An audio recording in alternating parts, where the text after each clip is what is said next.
following program on Ada Derana 24 is classified for general audience. It is intended for all ages. It contains little or no violence, no strong language, and little or no sexual dialogue or situations.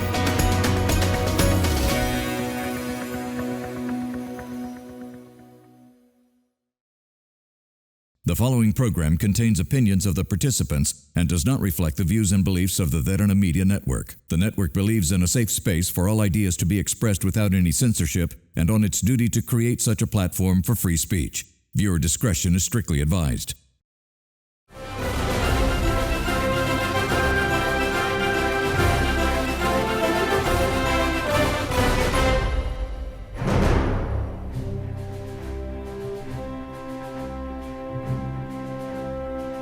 A very good evening, everyone. Welcome to another episode of Get Real. This is a special presentation of Get Real. Actually, as you know, most of the times we do, instead of focusing on events that are occurring in Sri Lanka, we do look outside of Sri Lanka and talk about matters that are that might impact, would have an understanding of the Sri Lankan viewer here in the country. So tonight I want to focus on in one of our neighbors who's going for a presidential election.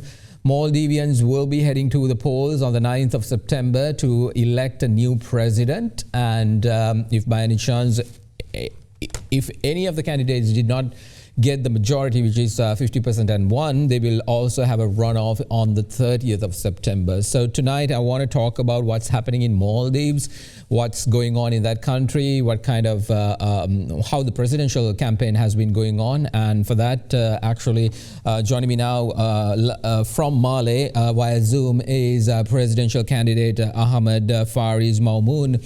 Thank you very much. Good to see you, sir. If just to tell our viewers as to who you are, he has served as the Minister of State for Economic Development from November of 2013 to June of 2015. He was also elected as a member of the Parliament from June 2015 to the May of 2019 from the Dirgayu constituency. He's the president of the Maldives reform movement, but this time around he's actually running as an independent candidate, and he has completed his degree in combined social science from the University of Durham in the UK, and completed his master's in international relations from the University of New South Wales in Australia. Good to see you, sir, and thank you very much for being here. Appreciate it. How is the campaign? I think 9th is just like a couple of days away. How's the situation in Maldives right now? Yeah, thanks so much for giving me the opportunity. Yes, I'm joining actually from the south of the Maldives in Dal Atoll. I'm on the campaign trail right now. I've just landed, and you might hear the aircraft in the background. I hope it takes off soon and we'll be able to hear me properly then. We've got the elections on the 9th, so we have 2 more days of campaigning to go, and I think we've got 8 total candidates running. Ours is a presidential system, so that we have a separate election for the presidency and also separate election for the Majlis, which is Parliament, which is I think comes around 6 months from now. So everything is heating up. Our deadline for campaigns to wind up is in about just over 48 hours. So I think all the candidates are on the campaign trail trying to meet as many people as possible. Everyone has laid out their manifestos. We've done the presidential debate. So I think it's heating up, and it's an exciting time for the country.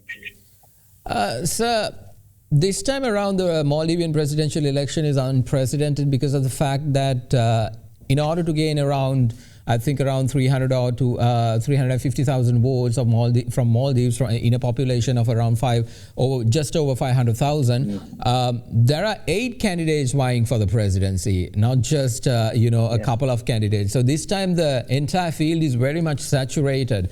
So what is the crucial thing that Maldivians are looking at right now in terms of, this guy is the one that we're going to pick in order to be our next president? The incumbent president and the incumbent party itself has split into 2, and they are apparently having issues in terms of their whole ideology. And then there are lots of issues in that aspect as well. So politically, what exactly does the Maldivian population is looking at right now? Yeah, as I was saying, under the new constitution which we brought in 2008, this is the fourth presidential elections we are into now. And now I think after a steep learning curve, we are into the groove, so to speak, so that maybe that is one of the reasons that we have 8 candidates running in these elections. But also the fact that there's a huge cohort in the population who feel they're not represented properly under the political parties that have been in existence. And one of the reasons that I am running and that I am running as an independent is that there's a general dissatisfaction, as I believe it, with how the parties are being run and what happened after every single set of elections when one party comes into power. We've seen that there's a huge disenfranchisement of a segment of the society, and especially younger people, young adults feel that they're disconnected from the political environment. So I'm trying to bridge the gap. I'm trying to be the voice of the younger people, the voice of the people who are not politically engaged, who want to live independently of all politics. And that answers your question as well. Although we have a highly volatile and polarized dynamic political environment, I think most people are not concerned with the politics.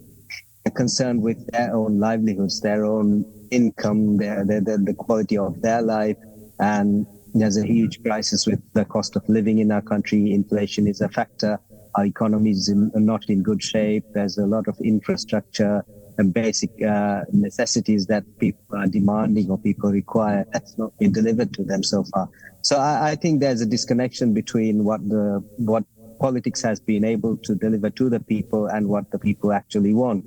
So I think that's what people are looking out for. Although people are concerned and look out to political parties that doesn't serve everyone's purpose. And we believe there's a critical segment of society that's big enough now that do not want to vote for any one political party or their candidates. So now your father, who is also a president of Maldives, a very beloved name in Sri Lanka actually, Maumoon Abdul Qayyum, because I think for a longer period of time when we were even growing up, we got to know about this president who actually had good relations with Sri Lanka, and he has been here countless number of times. And what I'm asking is, you come from a very political party, family background, and then you are presenting yourself as a candidate for presidency. What's the difference that Maldivians are going to see from the point of your father to you? Because the Maldivian society has definitely changed from when your father was president to up until now. So what is the difference of you, and how can you differentiate? Well, I think you have to consider that was a different era. That was a different constitution, culturally, socially, economically, politically, everything has changed. We're talking about something that ended 15 years ago. But there are remnants, there are generational issues that need to be resolved, I think, that linger from that era, especially segments of society were not served, I think, and the new politics has had enough time to run now, that people have come to realize and people have had the opportunity to consider that period of time and what has followed subsequently and compare the two. So people are now in a better position to understand and to judge what is needed for the country as a whole. And I think coming up to 2008 and subsequently, the country has been divided. You can't escape the fact the country has been divided, and that's not a good place to be in. So one of my perspectives is to try and unite everyone again. We may be different politically, have different views, but after all, we are a very small nation. After all, we have limited resources, and we are very close as a people. We share the same ethnicity, we share the same religion. So there's a lot more that unites us than divides us. But unfortunately, over the past 20 years or so, I would say what has been highlighted is all the differences between us, and especially politically. And these fractures within society does not serve us in the longer term. And I think people are realizing that issue. But conventional politics feeds on those fissures in society, feeds on those divisions, and we see political leaders and political parties entrenching in their corners, so to speak, and it's a kind of divide and conquer or divide and rule, which I think is not good for the country, and that's one of the issues that I think I can address if I run as an independent, that I am able to unify a lot of people. And I have made a stand as a conciliatory stand, so that we can actually concede certain elements from one corner. And it's a process of reconciling, I think, a lot of things that have divided us over the years. And I think people are very positive to this attitude, and people do realize this is the future of the country. So in answer to your question, everything is almost different now. The world has opened up. We have so many new economic opportunities. A lot of us now, the population realizes their own civic duties, their own power as citizens. So everyone feels empowered, but I think that needs to be reinforced. So there's a lot more that can be done now, economically, politically, as communities, as socially, so that we have a better toolbox now. We have more ambition now. So I think you can contrast, you can call it one family, but these are totally different times, and we have totally different targets, we have totally different opportunities now. Sir, you just mentioned about the economy, the Maldivian economy, one of the key areas that actually a lot of Maldivians are concerned about right now. And tourism is something that Maldives is thriving on and actually banking on as well in order to keep your economy running. During COVID time, you all took a hit, but you all recovered quite quickly than Sri Lanka. I remember having several politicians here in my studio as well from Maldives who spoke about the recovery phase of Maldives after the pandemic. And right now you spoke about economic opportunities that Maldives have. What are they? What exactly are you pitching to your citizens in order to basically uplift their lives from the baseline it is right now? Yeah, that's correct, and I should commend what was done during COVID. That Maldives was one of the countries who had to handle the situation better, especially economically. So we did a good job, I think, recovering from COVID. But I think a lot of smaller businesses took a hit, and a lot of them went out of business. So we haven't fully recovered in that sense, but we did better comparatively with other countries. We have had tourism as a backbone for well over 40 years. Everyone talks about diversification. We need to be spread out in terms of what we depend upon economically, so that we are very vulnerable if tourism is our only sector, so to speak, that any global event, any pandemic, any terrorism event, anything could just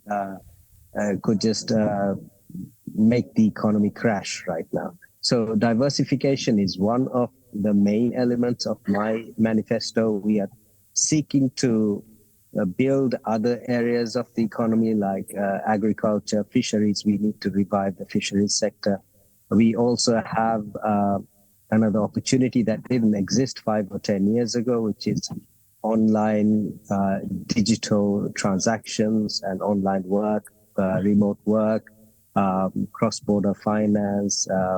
There's a lot of activities that can be done online, a lot of work from the service industry, software, ICT, app development, currency trading, you name it. I think a lot of young people around the world are doing it. And the opportunities do not exist for Maldivians because of a very restrictive financial regime, especially with regards to foreign currency and cross-border transactions.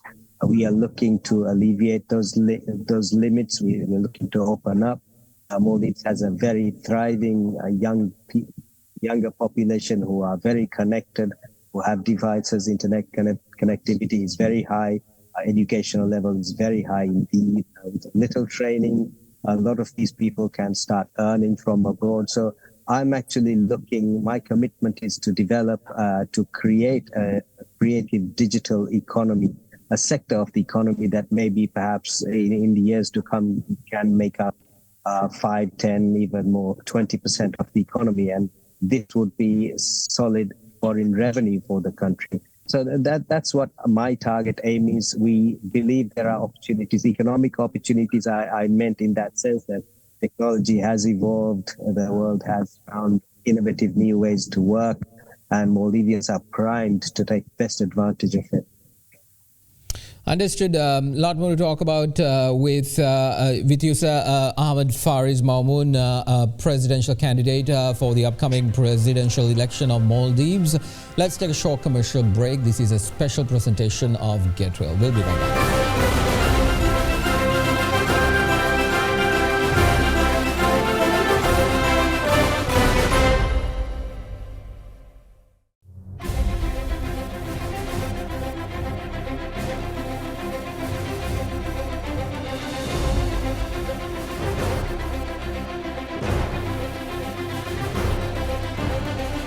Welcome back, everyone, to Get Real. I'm in conversation with presidential candidate of Maldives, Ahmed F Maumoon. He's joining me from Malé via Zoom. We've been talking about the current situation in Maldives and exactly what he can bring into the lives of the people there if he becomes the president. The presidential race, the entire card there is very much saturated because this time around there's more than, there's 8 candidates vying for the presidency, and there is a high possibility that none of them will get the 50% mark in the first round, and so there will definitely be a runoff on the 30th of September if by any chance miraculously somebody gets more than 50%, then that's basically the end game, and there'll be a new president of Maldives. The incumbent president is also running. Let me talk about a little bit about the incumbent president, Mr. Faris. How do you differentiate yourself? Because you are, even though you are standing as an independent candidate, you are very much a political figure in the country. You've been a minister several times in various governments, and with your father's affluence, there is a lot of politics in you. So the current government, we have been seeing, there were observing from Sri Lanka is that, there have been turmoil in the Maldives. Former President Nasheed was coming in, going out. There was all that occurring. So there was a lot of political drama down there. Not to say that there is no drama here. There is a lot of drama here as well. But, it seems like it's a South Asian thing. But in that instance, how do you differentiate yourself from the current administration, and what can you bring in, and how do you assess the current administration's attempt to govern the country? Yeah, thank you. I think you used a key phrase that is maybe we need to analyze and look at. You said political drama. I think a lot of people are citizens, maybe perhaps even in Sri Lanka, but definitely Maldivian citizens, the majority are rightly fed up with this political drama, with high-end politicians just making it about themselves. This is not about the politicians, this is about the people of the country. So I would like to differentiate myself from the standard, the conventional definition of politician, because I would like to analyze facts. I would like to base my decisions on objective evidence. So I think a bottom line would be what I am proposing is that a government has to make decisions that are based on evidence. The decisions need to be made in a transparent manner. Government needs to be accountable. We need to be inclusive, listen to everyone, and our decisions, when they come about, should have explanations attached with them so that the people realize why a decision was made. We also need to bring in financial and fiscal transparency. We need to be open and transparent about our personal assets. So there's a lot of things that people demand, but the governments over the years have been unable to deliver on. So I think what I am promising, what I'm proposing is that a new style of government is formed, whereby I will be able to pick from. I have a backing of experts, experienced people who will come into the cabinet with me, who are actually basically, they have integrity. The public will look up to them. They don't have any allegations of wrongdoings in the past. People will trust them with their hard-earned money, because the government has a huge revenue. The Maldives does have a thriving economy in the sense that we are able to generate a good revenue, especially compared with other countries in the region. But the population, the citizens' concern is that this revenue is not made best use of. There is suspicion, or there is general belief that a huge amount is lost through corruption. The governments are too right-wing in the sense that all the corporate sector is served all the time. I propose a center-left government where there is more equitable distribution of wealth, where social justice is achieved. So there's a lot of things I would differentiate with the current government. And also looking abroad, I think we will need to rebalance our external relationships. We need to fully analyze how important strategically the Maldives is, and optimize our power, optimize our condition, so that we are not just a pawn in someone else's game, which I think tends to happen with smaller countries. I want to talk extensively on that subject, but before that, let me get a clarification from you. Now, you are running as an independent candidate. Yes. But let's say if you become the president, you need the backing of the parliament in order to execute all your, the entire manifesto. How are you going to achieve that? Because, independent means you don't have a party backing. So how are you, do you think you can achieve that? Is that going to be a hurdle for you? It is going to be a huge challenge. It's going to be a hurdle, but we have thought it through.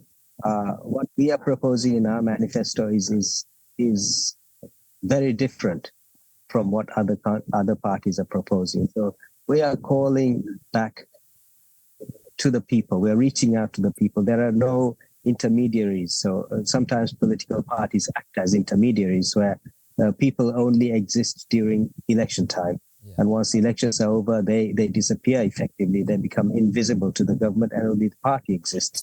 Now, what I am proposing, what I'm promising is that the people will always have a direct link to the government. So in that sense, Maldives system is very unique in one sense, because we have a presidential election that the new term starts in November, and the following year, around May, the new parliament term starts.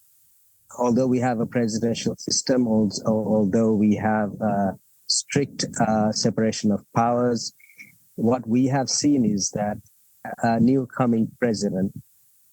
elected president has a huge backing, has a huge mandate, has huge powers. So we have seen over the past 3 terms that whatever the president asks to do, the outgoing parliament is willing to do. And in the case that the outgoing parliament fails to do what the president, the government, what the people have voted for, if the parliament doesn't approve of all the amendments or the bills that are sent from government, then the people will get the chance to reevaluate the members in May of next year or in April of the following year. So what I propose is I'm also proposing a lot of institutional reform, including parliamentary reform in my package.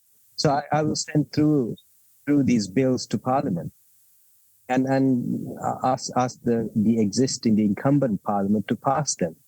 if they fail to do so, but remember, if I am elected, I have the mandate. The people have given me the mandate to bring about these reforms. So the people will judge the outgoing parliament. And when the members come up for re-election, they will have to think about it. And I am sure that we will have lots of independent or party candidates that fully endorse and fully pledge to my existing manifesto, so that these newer people will have a good chance of getting elected in the new parliament. So we have to play on the dynamics. We have to play on what's important to the MPs and what's important to the public. And we will use the full authority given by the people to the incoming president. So we will not sit back. We will be decisive. We will take action in the first week, in the first 30 days, in the first 100 days. So we have thought through the processes, and we will be able to fully, I am very, very confident, very optimistic that we will be able to bring about most of these reforms, if not immediately, then over the course of the first year, or maybe perhaps the first 3 years. Earlier you mentioned the fact that the most crucial thing that Maldivians are currently looking at is the economy and how it's impacting them and their businesses. I just read right now a Reuters article which puts your national debt around 113% of GDP, and that is a staggering amount. That's a massive amount of debt. Not to point fingers at you, we are going through the same thing here. And you know what happened here in Sri Lanka in terms of defaulting and all, and how if it is not managed, if the debt is not managed, what kind of crisis awaits. So there is a lesson you can learn from Sri Lanka on that front. So basically what I'm asking is, if you have debt of 113% of GDP, how are you trying to bring that down to under your presidency? Because that is going to be a big challenge for the next president. That is indeed a key point. That right now, I think a lot of people who are actually looking at the figures and trying to analyze what's happening, we don't see a way out. We don't see a way out if we are going down the same path we're going now. We just driving full speed just to drop off a cliff. But unfortunately, a lot of politicians are not very responsible when they're campaigning. I think Sri Lanka has suffered the same problem where we overpromise the population, we overpromise, we make pledges that we can't deliver.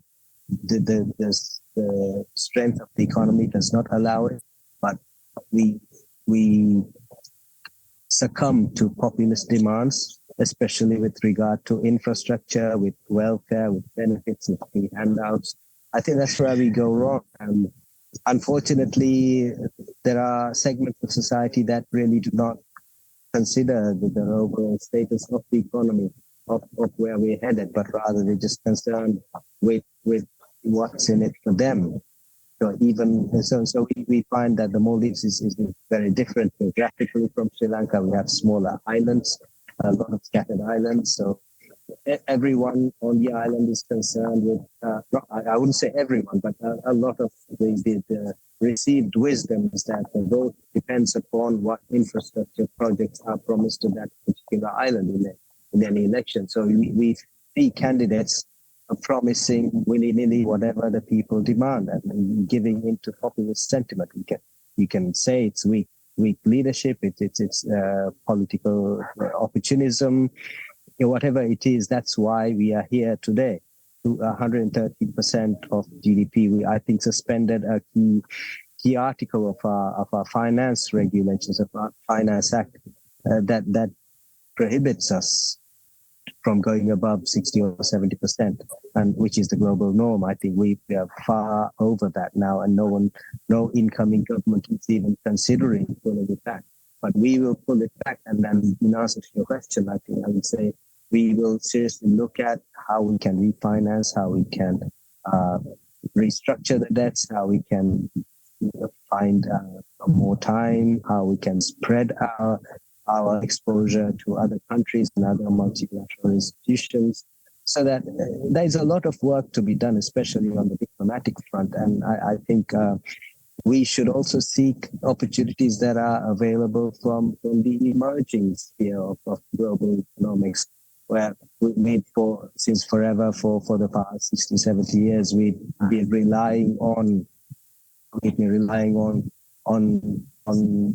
IMF and the World Bank. But unfortunately, as we've evidenced with Sri Lanka, sometimes those institutions are not able to serve the needs of the global South, countries like Sri Lanka and the Maldives. So I think we will have to look at BRICS Bank. We will have to look at alternative ways of refinancing, alternative ways of dealing with our debt. So that's on the external issues. But on the internal issues, we have a lot of corruption, as I mentioned earlier. We have a lot of wastage. We have a lot of inefficiency in our system. So there are savings we can bring in immediately as well. So although the situation is very difficult, it's risky, it would be a challenge for myself or whoever is coming in to get us over the next 2 or 3 years. But if we can find ways, and I'm hopeful that I will be able to find ways, we will need bilateral, multilateral assistance definitely to get us out of this situation. But I am hopeful that if we are able to talk in realistic terms, and that if we as a country demonstrate that we are practical, that we can bring in austerity measures if needed, that we can tighten our belts, that we can cut down on our recurrent expenditure, then I think if we can demonstrate that will to reform ourselves, we can pull through this. I'm still looking at the article that Reuters has done with regard to the elections in Maldives, and one of the things that they keep mentioning is the fact that the amount of a poll done with around 384 people basically says that the current president, the incumbent president, gets around 21% of favored responses from these individuals, and 14%, and more than 53% of that entire survey are undecided. Why do you think is that? Yep. 53% is a huge margin, because that basically 53% is over 50%, which means half of the entire country still do not know who they want as their president, which means whatever that you all have proposed thus far is not being resonated with these individuals. How are you going to break that barrier, and how are you going to get through to them? Because there's only like few hours, 48 hours up until the election comes in. It looks like that a lot of people might choose not to vote. Yeah, that's correct. But although it's just a fairly small sample size, I think those figures are not far off the mark from our estimates as well. So I think that situation has existed over the past 2 or 3 years now, where people actually haven't decided.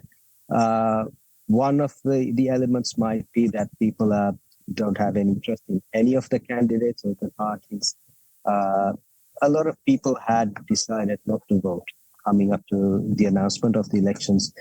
So my target has been always to reach out to them, to be their voice, to hear them out, to ask them what their concerns are, and try to be their mouthpiece. And I do believe I have been successful to a large part in doing that. So if the poll were taken, I don't know when the Reuters poll was done, but if it's taken now, I hope to see that there are more people. It was actually done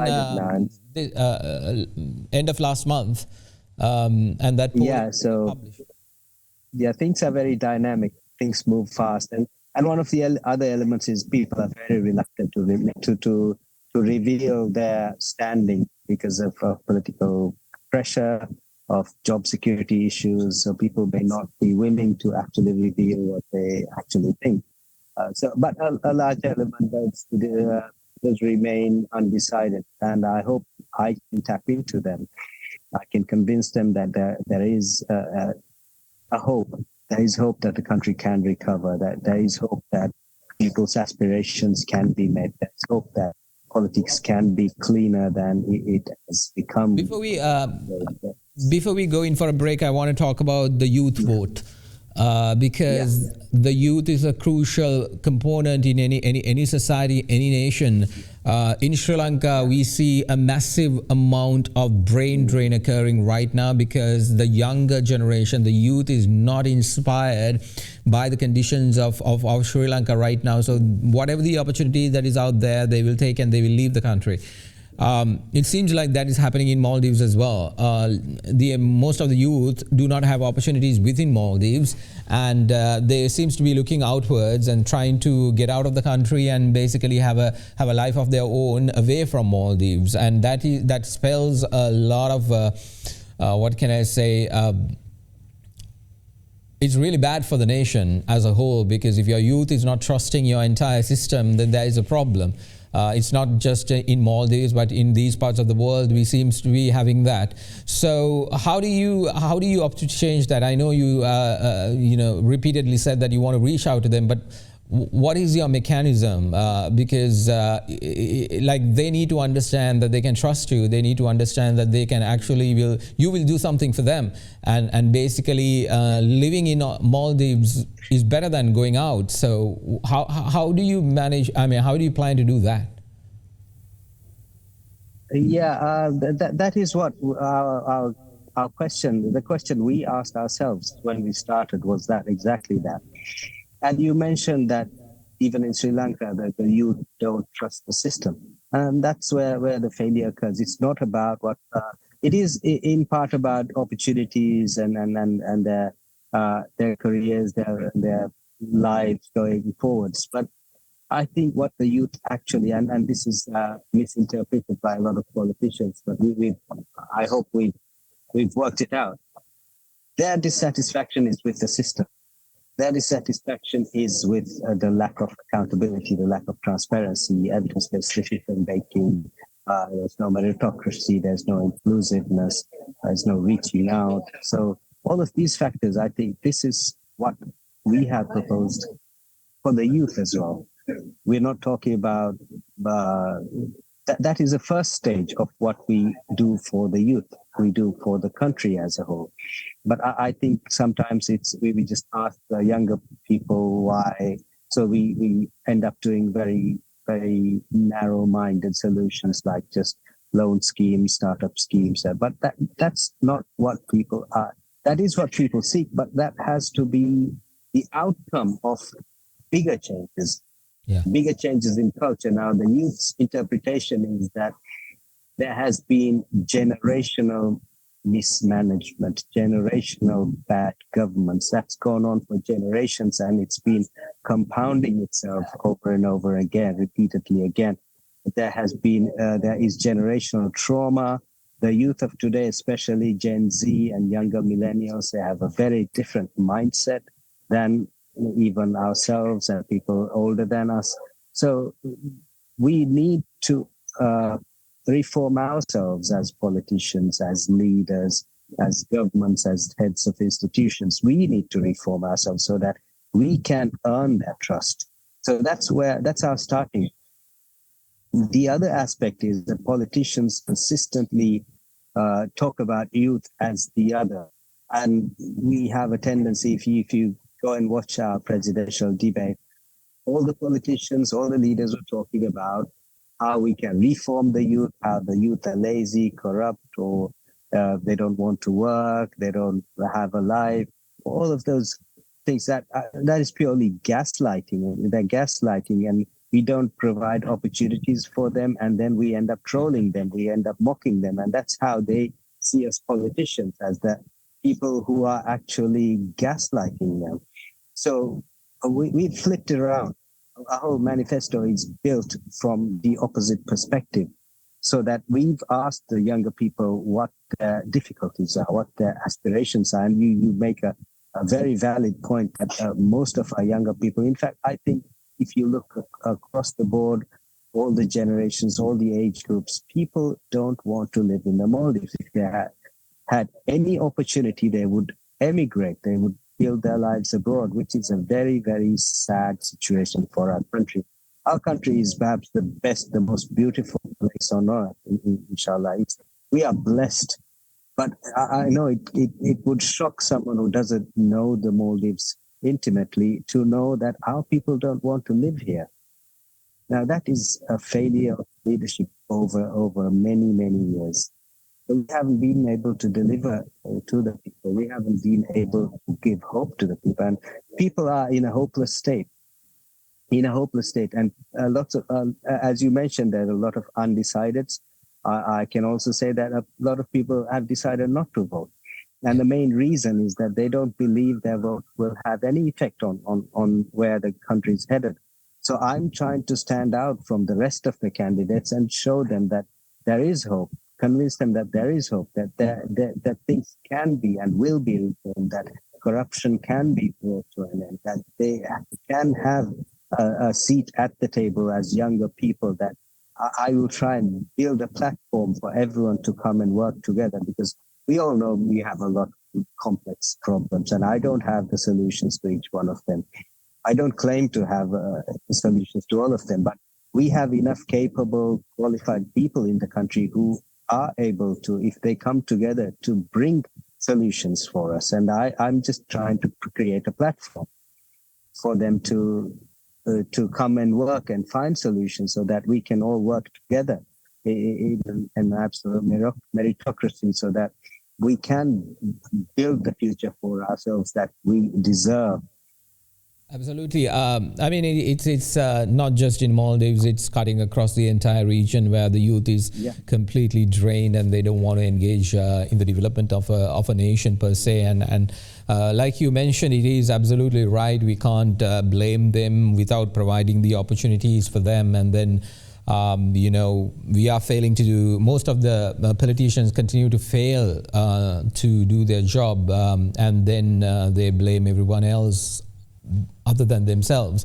I want to take a short commercial break, but when we return, I want to talk about foreign policy under your presidency if you manage to secure the top seat of Maldives. This is Get Real. We'll be right back.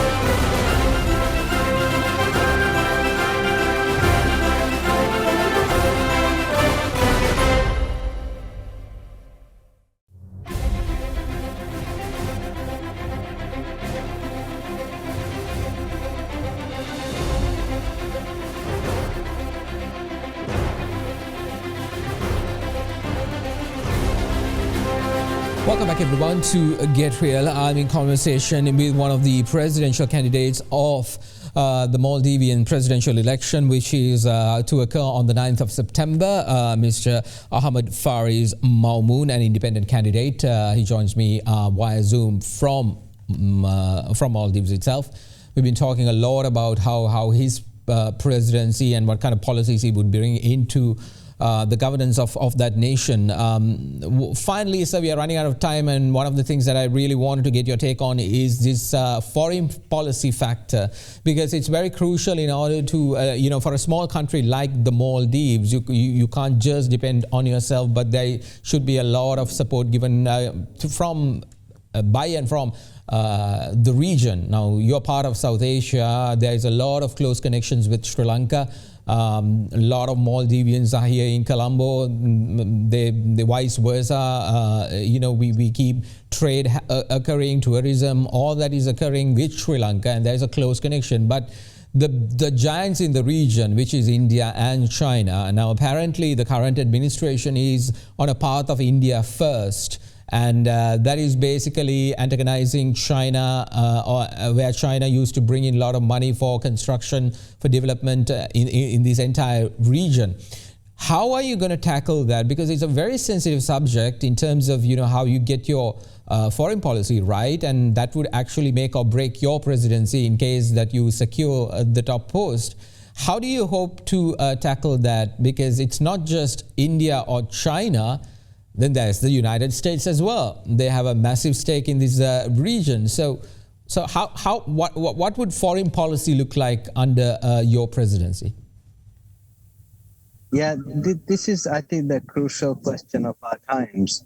But if you look at it, we've always been a very tiny country, and our neighbors are huge. Our strategic location is vital globally, regionally. Uh, so we've always constantly had to maneuver our pathway, existing for hundreds of years as an independent or sovereign country.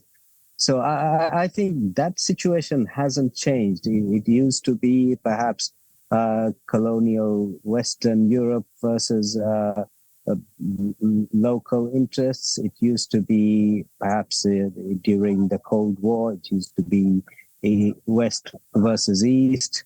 Now perhaps it's two of our other neighbors, India and China. It's always been a matter of existing to while protecting our own interests. And I think the root of the answer lies in the fact that we need to become more resilient. We need to have more options. We need to not become completely reliant on any one external player. And that is the answer to our question, be it economically, financially, whether it's strategic interests, whether it's security, whether it's our food security, our fuel security, whether it's about the independence of our diplomatic relations. We have survived and come this far without being under the direct control of any one external player. And that would be the basis of my foreign policy if the citizens give me this opportunity. We have to be realistic. India is our nearest, biggest neighbor. So there are certain relationships with India. Our Maldivians fly to India, fly to Sri Lanka. A lot of them live there. They go for studies, for medical reasons, various reasons. So that linkage, that people-to-people connection will never dissipate. It will grow. But also we have to to realize that this is a different world now, that there are different players now, and that perhaps the global order is shifting somewhat. So we need to assess that, and we need to maintain excellent links with other countries. I've stated repeatedly that Maldives, under my leadership, will have diplomatic relations, good relations with all countries except for Israel, which we don't recognize in reality. So we have an issue as Maldivians with what goes on in Palestine. But that's a diversion. That's another topic. But we need to be diplomatically balanced. We need to be able to pick for ourselves who we have good relations with, who we trade with, who we have security exercises together. I understand that, because that is something that this entire region seems to be saying. All leaders of these entire region is saying we have to balance the whole allegiance to all these nations, but practically that is not, it never happens, because of the simple fact that there is so much of influence by these countries. If you look at Sri Lanka, we had a Chinese influence a couple of years back, and within a split second, it changed. So there is, the crisis kind of dictates where you would actually put your head to. Do you think you will be able to continue a non-allied type of approach in your foreign policy, and actually also work and make sure that Maldives benefit out of all that? Yeah, I think, again, if you look at international relations over the years, that we have the nation state, the sovereign state system, and some countries are bigger, more powerful, other countries are smaller and less powerful. But we've existed and we've been able to defend our rights and our sovereignty over the years. So, as I mentioned, the global situation has changed, but I don't think new methods have evolved. Maldives by itself would never be able to face up to any of these larger powers. But if we consider forming alliances, or at least multilateral groupings together with like-minded or countries that are in similar situations, like if you consider South Asia, Maldives, Sri Lanka, and some other countries could join up and take a united stand, because we've somehow become the battleground for bigger players, and our populations, our countries suffer for it. So there is So I am actually considering, because SARC has been in effect, it's been parked for many, many years now. And unless there's something significant that changes, SARC is not having the beneficial effects that it could have. So I'm open to looking eastwards to ASEAN, for example, so that economically we spread out, we become linked. What about the SARC alliance? Because apparently the people who have forgotten about the SARC alliance is the people who are living in SARC. So what do you think about the SARC alliance?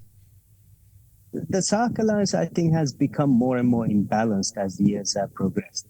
So unless the major players in SARC, unless they come to a firm, solid, unified stand about SARC's future, then I think it will just it will lie there, just inactive, effectively. We're not able to get the trade benefits. So, but we are losing time. Maldives, Sri Lanka, several other countries in our situation, we're losing time. Yeah. So I'm open to looking eastwards to ASEAN. I'm open to looking westwards towards the Middle East, towards Africa even.